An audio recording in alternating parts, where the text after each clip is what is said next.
යාන්ත්‍රික ශක්ති ප්‍රභේද ශක්ති වර්ග නෙමෙයි යාන්ත්‍රික ශක්ති ප්‍රභේද බල ප්‍රභේද බල වර්ග කියලා කිව්වොත් වරදක් නැහැ. ශක්ති වර්ග කියලා කිව්වොත් වරදක් නැහැ. යාන්ත්‍රික ශක්ති ප්‍රභේද කියලා කිව්වොත් වරදක් නැහැ. ශක්ති වර්ග කිව්වොත් වරදක් නැහැ. වරදක් නැහැ. හරි යාන්ත්‍රික ශක්ති ප්‍රභේද වර්ග දෙකයි තියෙන්නේ. එකක් චාලක ශක්තිය. චාලක ශක්තිය අනිත් එක විභව ශක්තිය. යා चालक शक्ति एक हो सकती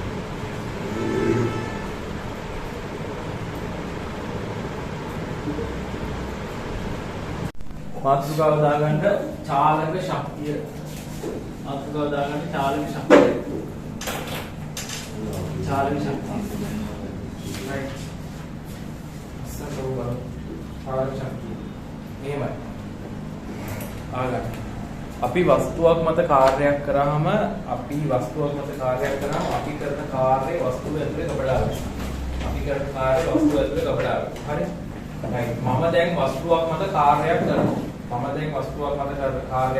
මම වස්තුවකට F ඵලයක් දාලා මෙහෙම නිශ්චලව තියෙන පෙට්ටියකට F ඵලයක් දානවා. මෙයාගේ ප්‍රවේගයේ බිඳුවයි F ඵලයක් දානවා. කැපිටල් F ඵලයක් දානවා.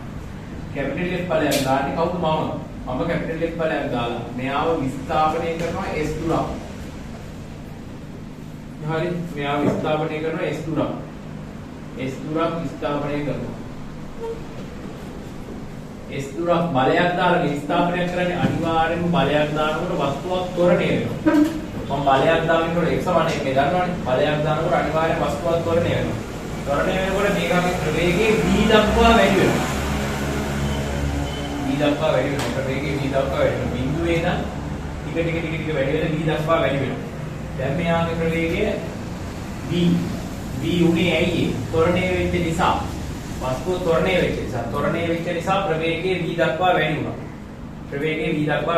කොච්චර දුරක් විස්ථාපනය වුණාද? s දුරක් විස්ථාපනය වුණා. right. s දුරක් විස්ථාපනය වුණා. හරි. right. එතකොට හරි. දැන් මම මේක මත කරපු කාර්යය මම හොයන්න බෑ. දැන් අපි දන්නවා මම වස්තුව මත කරපු කාර්යය වස්තුව ඇතුලේ ගබඩා වෙනවානේ. මම කවුද මේ F බලය දාන්නේ? මම කියමු කවුරුරි බලය දාන එක. F බලය දාන එක. ඌ කරන කාර්යය අපිට බලය දාන එක F බලයක් දාලා S දුරක් විස්ථාපනය කරනවා. ඒ කියන්නේ බලය දාන එක කරන කාර්යය මොකද්ද?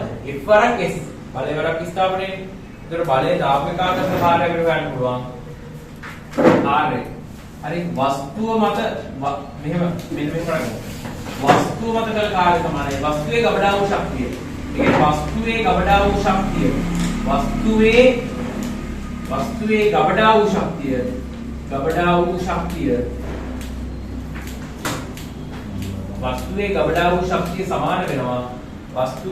වූ ශක්තිය සමාන වෙනවා. වස්තුව මත කළ කාර්යය. ඒක සමානයි වස්තුව මත කළ කාර්යය. වස්තුව මත කළ කාර්යය. හරි වස්තුවේ ගබඩා වූ ශක්තිය සමාන වෙනවා වස්තුව මත කළ කාර්යය. හැබැයි වස්තුව මත කළ කාර්යය කොච්චරද? වස්තුව මත කළ කාර්යය තමයි වස්තුව මත යොදපු බලය වාරයක් සිද්ධ වෙච්ච විස්ථාපනය. හරි වස්තුව මත යොදපු බලය වාරයක් සිද්ධ වෙච්ච විස්ථාපනය. මේ වස්තුව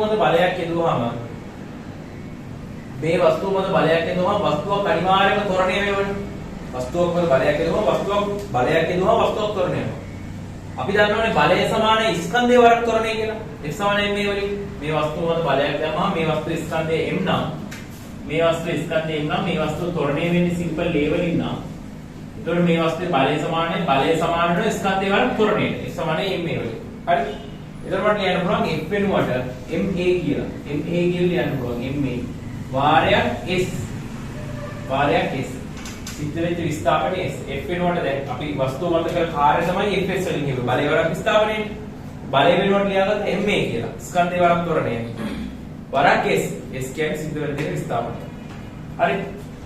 ඊට පස්සේ ඊට පස්සේ ඔන්න මම මේ පැත්තේ මෙන්න මෙහෙම ලියනවා. දැන් සිද්ධ වෙලා තියෙන විස්ථාපනය තමයි S. මට S හොයා ගන්න ඕනේ. දැන් මේ සිද්ධ වෙලා තියෙන S හොයා ගන්න ඕනේ. හරි. සිද්ධ වෙච්ච ත්වරණය, සිද්ධ වෙච්ච විස්ථාපනය මට හොයා ගන්න ඕනේ. ආරම්භක ප්‍රවේගය දන්නවා. අවසාන ප්‍රවේගය දන්නවා. ත්වරණය දන්නවා කියලා හිතමු. හරිද? ආරම්භක ප්‍රවේගය, අවසාන ප්‍රවේගය, ත්වරණය දන්නවා. විස්ථාපනය හොයන්න ඕනේ. එහෙනම් මග අරින්න ඕනේ එකපාරට. ආරම්භක ප්‍රවේගයයි, අවසාන ප්‍රවේගයයි, ත්වරණයයි දන්නවා. විස්ථාපනය හොයන්න ඕනේ. මග අරින්න ඕනේ මොකක්ද? කාලය. හරියටම හරි. කාලය තමයි මග අරින්න ඕනේ. නියමයි. කාලය තමයි මග අරින්න ඕනේ. කාලය මග අරින්න නම් මොකක්ද සූත්‍ර සමීකරණය? v වර්ග සමානයි u වර්ග ධන 2as. v වර්ග සමානයි u වර්ග ධන 2as. මේකේ වටිනාකම මේ සමීකරණ වල ගණන් හදන්න පුළුවන් වෙන එකේ වටිනාකම තව දැන් 10 වෙනකම් කරනවානේ. 10 වෙනකොට වේගින් සිලබස් එක ඉවර කරනවා. ලබන සතිය නෙවෙයි ඊට පස්සේ සතිය ප්‍රවණ චරිතය පටන් ගන්නවා. ලබන සතියේ කාර්යශක්තිය ඉවරයි. ලබන සතියේ කාර්යශක්තිය අද පටන් ගත්තා. හෙට ලබන සතිය ඉවරයි. ඊට පස්සේ ප්‍රවණ චරිතය පටන් ගන්නවා ඊළඟ සතියේ. හරි. අප්‍රේල් මාසෙ ඉවරනකොට ප්‍රවණ චරිතයත් ඉවරයි. අප්‍රේල් මාසෙ ඉවරනකොට ප්‍රවණ චරිතයත් ඉවරයි. මේ ඊට පස්සේ විදුලිය පටන් ගන්නවා. ඒක එක්කම සපෝට් කරන්නේ. හරි. ප්‍රවණ චරිතය පස්සේ විදුලිය. හරි. රයිට්. ඊට පස්සේ ඔන්න v කියන්නේ අවසාන ප්‍රවේගය. දැන් s තමයි හොයන්න ඕනේ. v වර්ගය සමානයි ආරම්භක ප්‍රවේගයේ බිඳුවයි. ආරම්භක ප්‍රවේගයේ බිඳුවයි u බිඳුවයි අන්න 2a වරක් s. 2a කියන්නේ ත්වරණය වරක් s. s හොයන්න නම් මොකද කරන්න ඕනේ? s උක්ත කරන්න ඕනේ. ඒකට v වර්ගයේ බෙදීම 2a කියලා. v වර්ගයේ බෙදීම 2a සමානයි s. හරි. v වර්ගයේ බෙදීම 2a සමානයි s. එතකොට එතනින් එනවා s. හරි. මම මේක කැපිටල් A කියලා කියනවා. මේක කැපිටල් A. මේක කැපිටල් A සමීකරණය. හරි. කලින් සමීකරණ දාලා තමයි මේ s හෙව්වේ. කලින් සමීකරණ දාලා s හෙව්වා. s වලට එනවා v වර්ගයේ බෙදීම 2යි. මොකද්ද v කියන්නේ? අවසාන ප්‍රවේගයේ වර්ගය. බෙදීම 2 වාරයක් තොරණේ. ඊට පස්සේ මම මේව කරනවා. MA ගුණ කිරීම s වෙනුවට මට දාන්න පුළුවන් නේද? v වර්ගයේ බෙදීම 2යි. s වෙනුවට මම දානවා v වර්ගයේ බෙදීම 2යි. s වෙනුවට v වර්ගයේ බෙදීම 2යි දැම්මට පස්සේ a කැපෙනවා. එතකොට එනවා MB වර්ගයේ බෙදීම 2 කියලා. MB වර්ගයේ බෙදීම 2. මේ බෙදීම 2 ඉස්සරහට අරගෙන ආපුවාම භාගයයි MB වර්ගය කියලා එනවා. භාගයයි MB වර්ගය කියලා. වස්තුවේ ගබඩාවු ශක්තිය සමානයි භාගයයි MB වර්ගය කියලා. හරි. වස්තුවක් මත බලයක් යදුවාම වස්තුවක් මත කාර්යයක් කරාම වස්තුවේ මත ගබඩාවු ශක්තිය සමානයි භාගයයි MB වර්ගය. හරි. වස්තුව මත ශක්තිය ගබඩා වෙන්නේ මොන විදිහටද?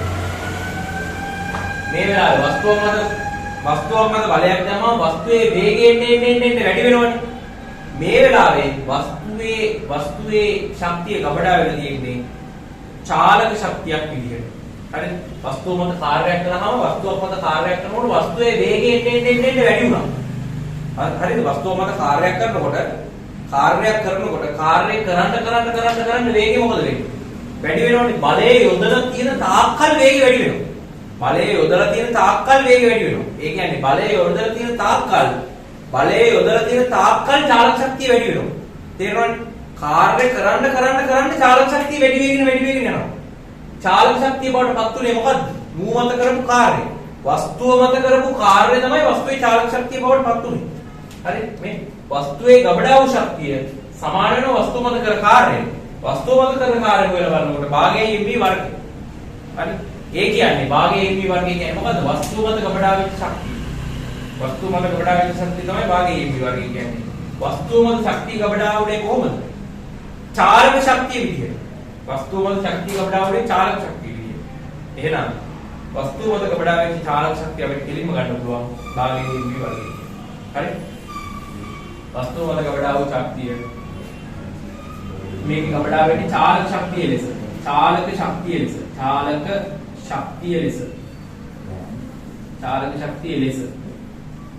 තමයි ගබඩා වෙන්නේ. ඒක සුළු කරලා ගත්තාම චාලක ශක්තිය ලෙස ගබඩා වෙච්ච ශක්තිය මෙච්චරක් කියලා. ඒක නිසා අපිට කියන්න පුළුවන්. වස්තුවේ ගබඩා වූ චාලක ශක්තිය.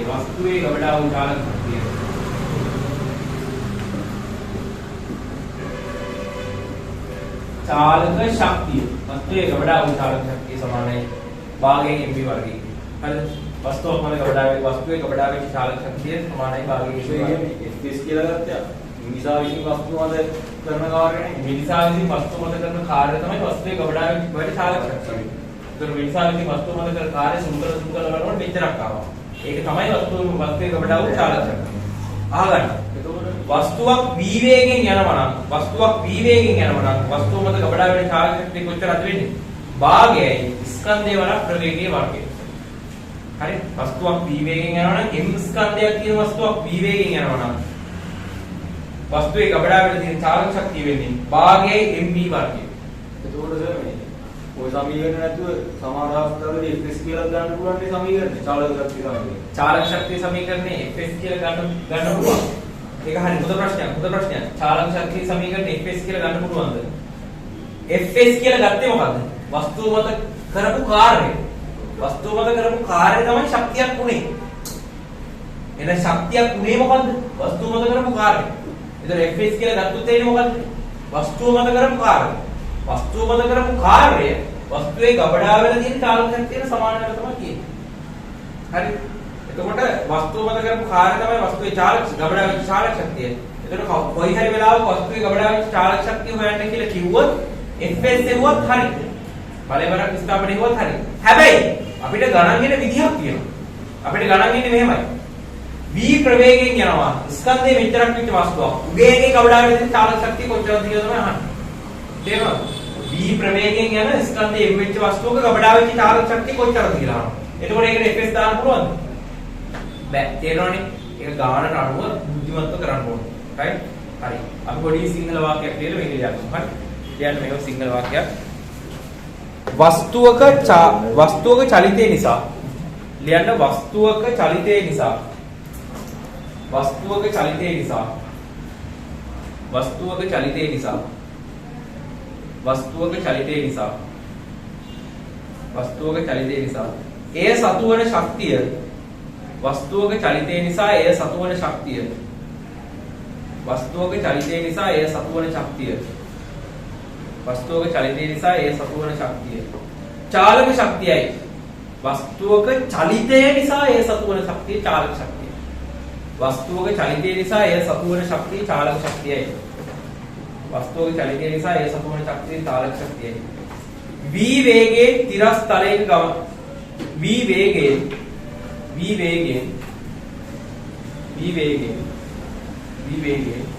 තිරස් තලයක චලනය වන v වේගයෙන් තිරස් තලයක චලනය වන v වේගයෙන් තිරස් තලයක චලනය වන v වේගයෙන් තිරස් තලයක චලනය වන v වේගයෙන් තිරස් තලයක චලනය වන ස්කන්ධයේ m වන වස්තුවක්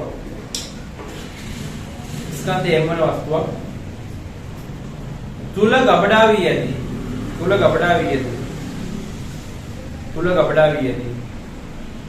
තුල ගබඩා වී ඇති චාලක ශක්තිය සොයමු තුල ගබඩා වී ඇති චාලක ශක්තිය හොයමු තුල ගබඩා වී ඇති චාලක ශක්තිය සොයමු තුල ගබඩා වී ඇති චාලක ශක්තිය හොයමු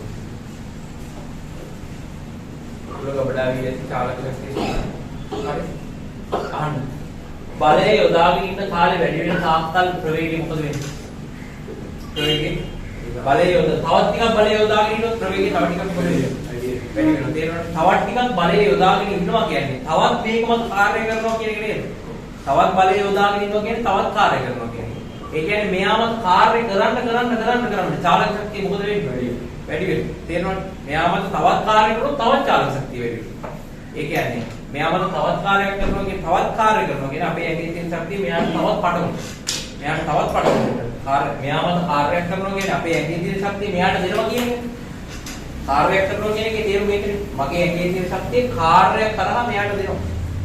මෙයාමද කාර්ය කරන්න මෙයාමද බලය දාගෙන ඉන්න තාක්කල් මෙයාගේ ප්‍රවේගය ටික වැඩි වෙගෙන යනවා. ඒ කියන්නේ මෙයාගේ චාලක ශක්තිය ප්‍රවේගය වැඩි වෙගෙන යනවා කියන්නේ චාලක ශක්තිය වැඩි වෙගෙන යනවා. හරි ත්වරණය වෙනවා කියන්නේ ප්‍රවේගය වැඩි වෙනවා කියන්නේ චාලක ශක්තිය වැඩි වෙනවා හරි දැන් තේරෙනවද බලයේ පාඩම බැරි නම් කාර්ය ශක්තිය පාඩම පුළුවන් මොකක්ද බෑ. තන්නේ කර සංකල්ප ඔක්කොම තියෙන බලය. තේරෙනවද? බලයකට වස්තුවකට බලයක් එදුවහම මේ වස්තුව ත්වරණය වෙනවා. ඒක තේරෙන්න ඕනේ. වස්තුවකට බලයක් එදුවහම ත්වරණය වෙනවා. ඒකයි ප්‍රවේගය වැඩි වෙන්නේ. ප්‍රවේගය වැඩි වෙනකොට චාලක ශක්තිය වැඩි වෙනවා. ඔක්කොම සම්බන්ධයි. හරි? මොකෙක්ට හරි බලය බැරි නම් කාර්ය ශක්තිය බෑ. මම ඒකනේ දවස්වල කිව්වේ. බලය වැඩ මෙතන හැම එකකටම බලය පුළුවන් කියලා මම හිතනවා. පුළුවන් වෙන්න බෑ හත්තිර. හරි? හරි? මේ බලය පුළුවන් වෙන්න ඕනේ. හරිද? බලය බැරි නම් බෑ. ගොඩක් කෙනෙකුට කෙලවෙන්න පටන් ගන්නේ බලයෙන්. ඒකයි බලයට බර කළ බලයට ගණන් හිනතෝයක් ඇති. බලය බැරි වුණාම කාර්ය ශක්තිය කොහොමද බැරි වෙනවා? ඉස්සරහට යනකොට තේරෙයි ඔය මම කියපුවා. කාර්ය ශක්තිය බැරි නම් තාප ශක්තිය කියන්නේ මොකක්ද? ශක්තියක්. තාප ශක්තිය කියන්නේ ශක්තියක්. ශක්ති වල හැසිරීම ගැන ඉගෙනුවේ මොන පාඩමේද? දැන් ඉගෙනුවේ. ශක්තියක් කාර්යයක් වෙනවා, කාර්යයක් ආයි ශක්තියක් වෙනවා. ශක්තියක හැසිරීම. ඔය ශක්තියක හැසිරීම තාපයේ පාඩමට ගියාට පස්සේ ඕනේ. ඇයි ඒ? තාපය කියන්නේ ශක්තියක්. ශක්තිය වන්නේ ඒකකේ මොනවද? ශක්තිය වන්නේ ඒකකේ ජූල්. තාපය වන්නේ ජූල් වල. තාපය කියන්නේ තවත් ශක්ති ප්‍රභේදයක්. තවත් ශක්තියක්. තාපය වන්නේ ජූල් වල. එතකොට මේ ශක්ති වල හැසිරීම මුලින්ම කියලා දුන්නේ මෙතන. සමහර කාරණා මෙහෙම ගන්නවා. තාප ශක්තියක් චාලක ශක්තියක් බවට පත් වෙනවා. තාප ශක්තියක් චාලක වෙන්න පුළුවන්. ශක්තිය එක ප්‍රභේදයකින් තව ප්‍රභේදයකට පරිවර්තනය වෙන්න පුළුවන්.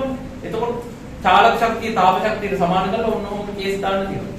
උදාහරණයක් බෝලයක් වේගෙන් ගිහලා බිත්තියක හැප්පුණාම බෝලයක් වේගෙන් ගිහලා බිත්තියක හැප්පුණාම බිත්තිය හැප්පෙනකොටම බෝලේ තිබ්බ චාලක ශක්තිය මොකද වෙන්නේ?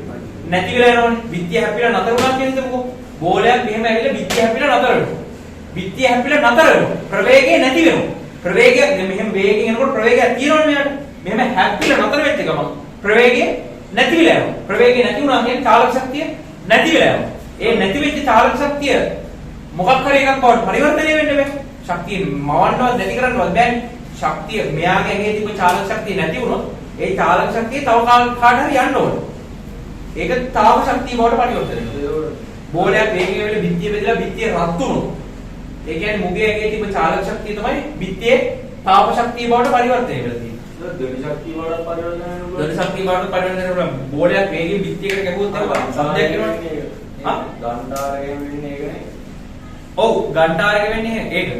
අර මේ මොනවද ගණ්ඩාරය අර බට්ට මොකක්ද එක? හරි. ඌ ගිහිල්ලා අර මේ වැදුනහම ටාං වල සත්‍යයක් කියන්නේ චාලක ශක්තිය එකපාරට නැති වෙනවනේ. චාලක ශක්තිය එකපාරට නැති වෙනකොට ඒ චාලක ශක්තිය තමයි ධ්වනි ශක්තිය බවට පරිවර්තනය වෙන්නේ. හරි. ඒක තේරෙනවද?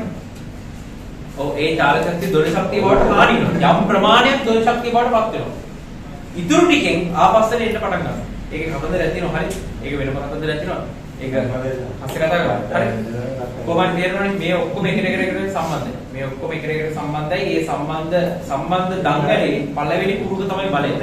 පළවෙනිම පුරුක තමයි බලය. හරි මේක ලියන්න.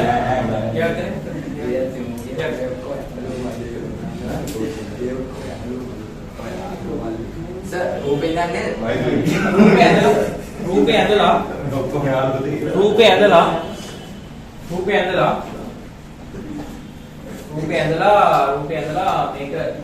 මේක මෙතෙන් වෙනකන් ලියා ගන්න. මෙතෙන් වෙනකන් ලියාගෙන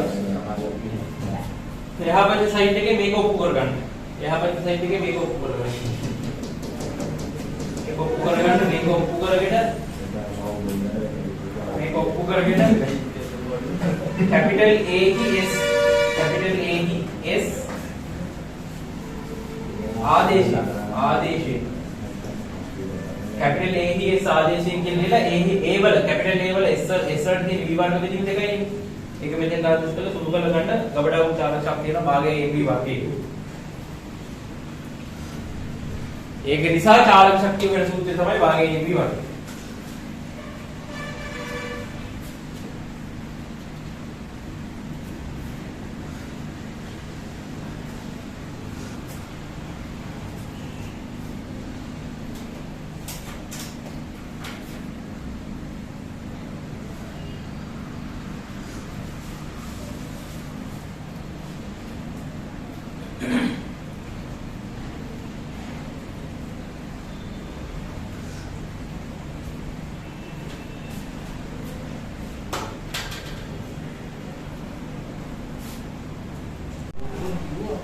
चालक शक्ति में सूत्र में विधेयक को करना है चालक शक्ति समान है भागे v वर्ग में को करना चालक शक्ति में विधेयक भागे v वर्ग Oh.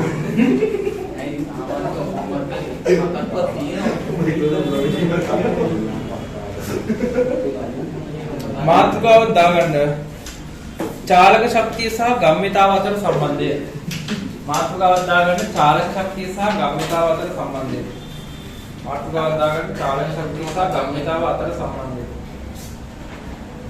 चालक शक्तिය සහ ගම්මිතාව අතර සම්බන්ධය කියලා මාතෘකාව දාගන්න चालक शक्तिය සහ ගම්මිතාව අතර සම්බන්ධය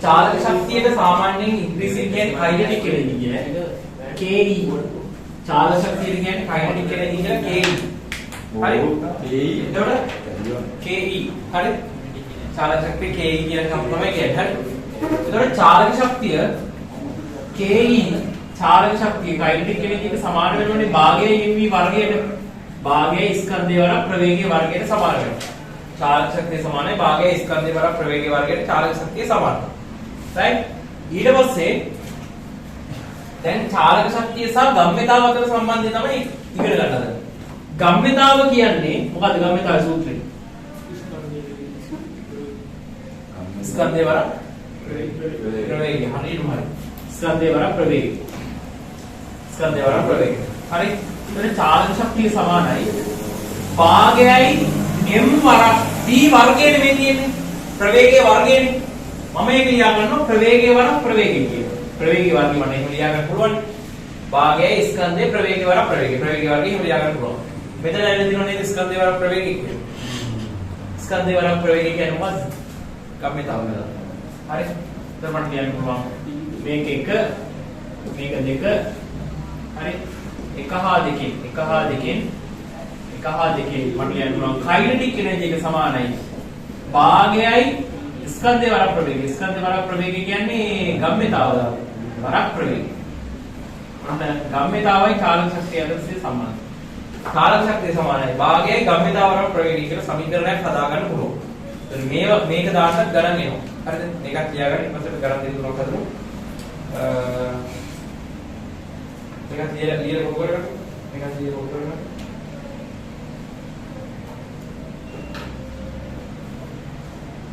මේක ලියලා කොහොම කරගන්න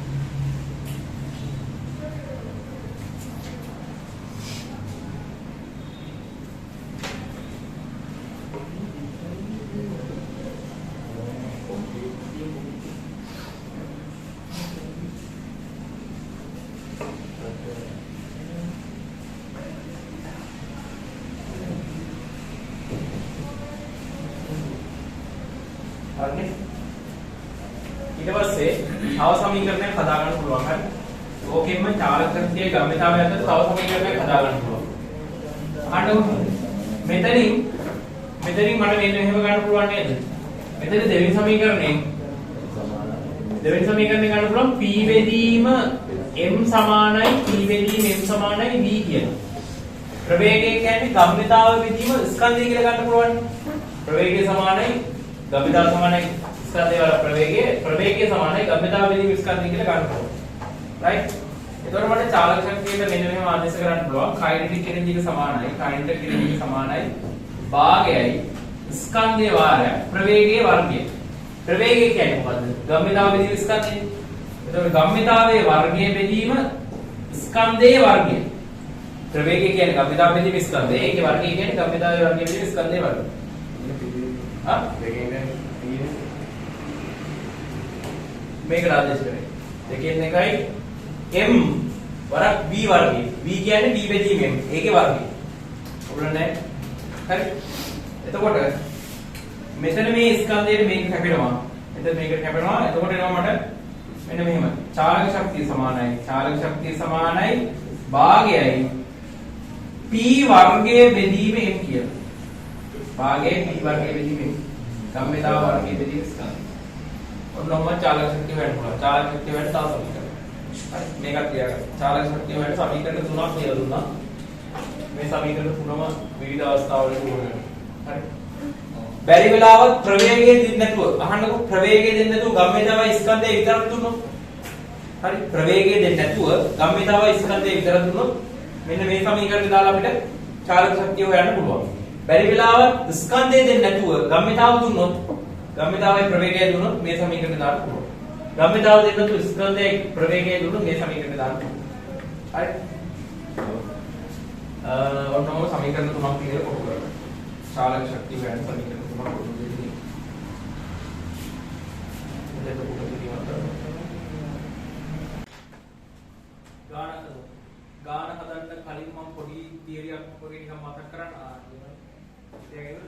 හරි. ගාන හදන්න කලින් චූටි තියරියක් මතක් කරන්න. බලය පාඩම පටන් ගත්ත බලය පාඩමනේ බලය පාඩමකට කලින් චලි සමීකරණ පාඩම පටන් ගන්න මුල්ම කාලේ උගන්වපු තියරියක් මතකද දන්නේ? මම මෙන්න මේ ප්‍රශ්න කාණකෝ මේක උගන්වලා තියෙන එකක් මතක් කරන්න මම කියන්නේ. මට කියන්න 60 කිලෝමීටර ගාන තප්පරයට මීටර කරන්න කීයෙන් දුර කරන්නේ? 60 කිලෝමීටර ගාන තප්පරයට මීටර කරන්න 5 බෙදීම 18 නේ. 5 බෙදීම 18. හරි. 60 කිලෝමීටර ගාන 60 කිලෝමීටර ගාන කිලෝමීටර පැයට කිලෝමීටර පැයට 60 කිලෝමීටර ගාන තප්පරයට මීටර කරන්න ඕන නම් ගුණ කරන්නේ 18 5 බෙදීම 18. මේ ලොකු එකක් පොඩි කරන්න ඕනේ. මේ ලොකු එකක් පොඩි කරන්න ඕනේ. පොඩි කරන්න නම් කීයද බෙදන්නේ? 18 බෙදුවාමනේ පොඩි වෙන්නේ. පොඩි කරන්න නම් 18 ලොකු ගානකින් බෙදන්න ඕනේ පොඩි කරන්න. ඒතර එනවා තප්පරයට මීටර. දැන් තප්පරයට මීටර 60 කිලෝමීටර කරනවා කියන්නේ පොඩි එකක් ලොකු එකක් බවට පත් කරනවා කියන්නේ. පොඩි එකක් ලොකු කරන්න නම් කීයද ගුණ කරන්න ඕනේ? 18 ගුණ කරන්න ඕනේ. පහෙන් බෙදන්න ඕනේ. තේරෙනවද? ලොකු එකෙන් ගුණ කරන්න ඕනේ. ඒක තමයි පොඩි එකක් ලොකු එකක් බවට පත් වෙන්නේ. හරිද? හරි. ඕක මම නිකන් මතක් කරේ. ඕක කලින් උගන්වපු එකක් මේ ගාන හදන්න නිකන් ඕන වෙනවා වගේ. ඒක නිසා මතක් කරේ. හරි මේ ගාන යන්න. ස්කන්ධයේ 1200 කිලෝග්‍රෑම් වන වාහනයක්. ස්කන්ධයේ 1200 කිලෝග්‍රෑම් වන වාහනයක්. ස්කන්ධයේ 1200 කිලෝග්‍රෑම් වන වාහනයක්. ස්කන්ධයේ 1200 කිලෝග්‍රෑම් වන වාහනයක්. පැයට කිලෝමීටර් 36ක වේගයෙන් ගමන් කරයි. ස්කන්ධයේ 1200 කිලෝග්‍රෑම් වන වාහනයක්. ස්කන්ධයේ 1200 කිලෝග්‍රෑම් වන වාහනයක්. පැයට කිලෝමීටර් 36ක වේගයෙන් ගමන් කරයි. ස්කන්ධයේ 1200 කිලෝග්‍රෑම් වන වාහනයක් පැයට කිලෝමීටර් 36ක වේගයෙන් ගමන් කරයි. ප්‍රෝමිලකම් 1 වාහනේ ගම්මිතාව ගණනය කරන්න. ප්‍රෝමිලකම් 1 වාහනේ ගම්මිතාව ගණනය කරන්න. ප්‍රෝමිලකම් 1 වාහනේ ගම්මිතාව ගණනය කරන්න. ප්‍රෝමිලකම් 1 වාහනේ ගම්මිතාව ගණනය කරන්න. ප්‍රෝමිලකම් 2 වාහනේ චාලක ශක්තිය ගණනය කරන්න. ප්‍රෝමිලකම් 2 වාහනේ චාලක ශක්තිය ගණනය කරන්න. ප්‍රෝමිලකම් 2 වාහනේ චාලක ශක්තිය ගණනය කරන්න. හරි හදන්නකො බලන්න. පළවෙනිට අහනවා වාහනේ ගම්මිතාව හොයන්න. ගම්මිතාව කියන්නේ කියවන්නේ ගම්මිතාව කියන්නේ ස්කන්ධේ වරක් ප්‍රවේගය. ස්කන්ධේ වරක් ප්‍රවේගය ස්කන්ධේ ප්‍රවේගය ඉවර කරගම ගම්මිතාව වෙනවා. එතකොට එනවා ස්කන්ධේ එනවා 12000. sorry the b සමාන mv වර්ගනේ mv වර්ගයන්නේ ගම්මිතාව කියන්නේ ස්කන්ධේ වරක් ප්‍රවේගය. මතකනේ ගම්මිතාව ස්කන්ධේ වරක් ප්‍රවේගය ගම්මිතාව භාගයේ mv වර්ගයේ චාලක හරි ස්කන්ධේ වර්ග 1200 කියන්නේ 1200 වරක් ප්‍රවේගය 60 කිලෝමීටර වලින් දීලා තියෙන්නේ ප්‍රවේගය 60 කිලෝමීටර 36 කියලා. ඒක තප්පරයට මීටර කරගන්න ඕනේ. 60 කිලෝමීටර ගන්න තප්පරයට මීටර කරගන්න කීයෙන් දුර කරන්නේ? පැයට කිලෝමීටර තප්පරයට මීටර කරන්න කීයද මොකද කරන්නේ? පැයට කිලෝමීටර ගාන තප්පරයට මීටර කරන්න ඕනේ. ලොකු එක 5 බෙදීම 18. එතකොට 36 ගුණ කරන්න ඕනේ 5 බෙදීම 18න්. එතකොට එනවා තප්පරයට මීටර වෙනවා. එතකොට ඒක තප්පරයට මීටර බවට පත් වෙනවා. තප්පරයට මීටර කරාම මට හිතෙන විදිහට මෙතන 1යි මෙතන 2යි නේ. ඒක 10යි. 10යි ms නේ. හරිද? 10යි. ඊට ප්‍රවේගයේ තප්පරයට මීටර කරලා තමයි මෙතෙන්ට ආදේශ කරන්න ඕනේ. පැයට කිලෝමීටර වලින් ආදේශ කරන්න බෑ. හේතුව සමීකරණ වලට දානකොට SI එකක වලින් තමයි දාන්න ඕනේ. හරි? SI එකක වලින් තමයි දාන්න ඕනේ. 10යි ප්‍රවේගයනවා 10යි ms නේ. අවුරුදු 36 දැම්මම වැරදි. 36 දැම්මම වැරදි. මොනවද ඒකක? නිව්ටන්ද? ගම්මිතාවයේ එහෙම නෙවෙයි. ගම්මිතාවයේ කියන්නේ කිලෝග්‍රෑම් ms නේ එකම තමයි. හරිද? එතනනවා 1200යි 1200යි කිලෝග්‍රෑම් ms නේ එක. 1200 කිලෝග්‍රෑම් ms. right. ප්‍රෝමිලකන් දෙක. ප්‍රෝමිලකන් දෙක. චාලක ශක්තිය අහනවා. කයිනටික් එනර්ජි. චාලක ශක්තිය හොයන සූත්‍රේ භාගයයි mv වර්ගය. චාලක ශක්තිය හොයන සූත්‍රේ භාගයයි mv වර්ගය. එතනෝ භාගයේ ගුණ කිරීම ස්කන්ධය කීයද? 1200යි 1200යි කිලෝග්‍රෑම් වාරයක් ප්‍රවේගය 10යි 10 වර්ගය 10යි ms ශ්‍රේණියේ වර්ගය 10යි ms ශ්‍රේණියේ වර්ගය එතනනවා භාගයේ ගුණ කිරීම 1200යි කිලෝග්‍රෑම් ගුණ කිරීම 10යි ms ශ්‍රේණියේ වර්ගය 10 වර්ගයේ 100යි m වල වර්ගයේ m වර්ගය s ශ්‍රේණියේ වර්ගයේ s ශ්‍රේණ දෙක right එතකොට එනවා මේක සුළු කරාම දෙකේම 1යි දෙකේම 600යි 600 100 ගුණනහම 6000යි 60000යි 60000යි ඒකක සුළු කරාම වෙනවා ජූල් ගාන කෙලින්ම නිව්ටන් වර්ග මීටරයට සුළු කරාම නිව්ටන් මීටර කියලා එනවා මේ සුළු කරාම නිව්ටන් මීටර කියලා එනවා ජූල් ගාන කියනවා 6000යි 1යි 2යි 3යි 60000 ජූල් 60000යි අහගන්න ජූල් 60000 කාට හරි ඕන නම් මෙහෙම ලියන්න පුළුවන් කිලෝ ජූල් 60යි කියලා ලියන්න පුළුවන් කිලෝ ජූල් 60යි කියලා ලියන්න පුළුවන් කිලෝ කියන්නේ 10 තුන්වෙනි බලයෙන් 10 තුන්වෙනි බලයෙන් මේක කරා කිලෝ ඊළඟ කාලියට ස්කන්ධය 5 කිලෝග්‍රෑම් වන වස්තුවක ස්කන්ධය 5 කිලෝග්‍රෑම් වන වස්තුවක ස්කන්ධය 5 කිලෝග්‍රෑම් වන වස්තුවක ස්කන්ධය 5 කිලෝග්‍රෑම් වන වස්තුවක ස්කන්ධය 5 කිලෝග්‍රෑම් වන වස්තුවක ගම්මිතාව 40යි කිලෝග්‍රෑම් ගම්මිතාව 40යි කිලෝග්‍රෑම් ms ශ්‍රේණි එක kg ms ශ්‍රේණි එක වේ ගම්මිතාව 40යි kg ms ශ්‍රේණි එක වේ ගම්මිතාව 40යි kg ms ශ්‍රේණි එක වේ ගම්මිතාව 40යි kg ms ශ්‍රේණි එක වේ ප්‍රෝමිලක 1 ලියන්න වස්තුවේ ප්‍රවේගය ගණනය කරන්න ප්‍රෝමිලක 1 වස්තුවේ ප්‍රවේගය ගණනය කරන්න ප්‍රෝමිලක 1 වස්තුවේ ප්‍රවේගය ගණනය කරන්න ප්‍රෝමිලක 2 වස්තුවේ චාලක ශක්තිය ගණනය කරන්න ප්‍රෝමිලක 1 වස්තුවේ ප්‍රවේගය ගණනය කරන්න ප්‍රෝමිලක 2 වස්තුවේ චාලක ශක්තිය ගණනය කරන්න වස්තුවේ ප්‍රවේගය ගණනය කරන්න ප්‍රෝමිලක 2 වස්තුවේ චාලක ශක්තිය ගණනය කරන්න හරි හදන්න බලන්න වස්තුවේ ප්‍රවේගය ගණනය කරන්න කියලා කියනවා අපිට යාර දෙනවා ගම්මිතාවදී ප්‍රෝමිලක 1 යාර ගම්මිතාව දෙනවා ගම්මිතාව සමානයි ස්කන්ධය වර ප්‍රවේගය ගම්මිතාව සමානයි ස්කන්ධය වර ප්‍රවේගය යාලා අපිට ස්කන්ධයයි ගම්මිතාවයි දීලා ප්‍රවේගය අහනවා ගම්මිතාව 40යි kg ms ශ්‍රේණි එක kg ms ශ්‍රේණි එක ස්කන්ධය 5යි kg වරක් ප්‍රවේගය දන්නේ නැහැ kg වලට kg කැපලා යනවා මේ පහ මෙහා පැත්තට යනවා 40 බෙදීම 5ක් කියනවා 40 බෙදීම 5යි ms ශ්‍රේණි එක සමානයි b 40 5ක් බෙදනවා 8ක් කියනවා 8යි ms ශ්‍රේණි එක b වලට එනවා 8යි ms ශ්‍රේණි එක කියලා ප්‍රවේගය එනවා 8යි ms ශ්‍රේණි එක ඊට පස්සේ වස්තුවේ චාලක ශක්තිය කොච්චරද කියලා අහනවා චාලක ශක්තිය සමානයි භාගයයි mv වර්ගය චාලක ශක්තිය කයිනෙටික් එනර්ජි එක සමානයි භාගයයි mv වර්ගය එතනෝ ඒකට මේ ප්‍රවේගය එහෙම දාන්න නැත්නම් ඒකට අනිත් උත්තර දාන්න ගම්මිතා සීනිය දාලා හදන්න කියලා කියන්නේ ඒ ප්‍රශ්නයක් නැහැ ඒ තවරන්නේ භාගයයි ස්කන්ධය එනවා 5 කිලෝග්‍රෑම් වරක් ප්‍රවේගයේ වර්ගය ප්‍රවේගය කියන්නේ 8යි 8 වරක් 6 8 වරක් 8 64යි m වර්ග s ඍණ 2. එතකොට මේක සුළු කරාම එනවා දෙකේ 1යි දෙකේ 3යි 1යි 32යි චිත්තක බයි වුණා 160යි ජූල් 160යි ජූල්. කාටරි ගම්මෙතාව සූත්‍රය එකපාරට දාලා ගන්නත් පුළුවන්. මම අර ප්‍රවේගය හොයාගත්ත එකේ එකම ආදේශ කළා. ඕන ගම්මෙතාව සූත්‍රය දාලා තුනක් පුළුවන්. කොහොම හරි 160ක් එන්න ඕන.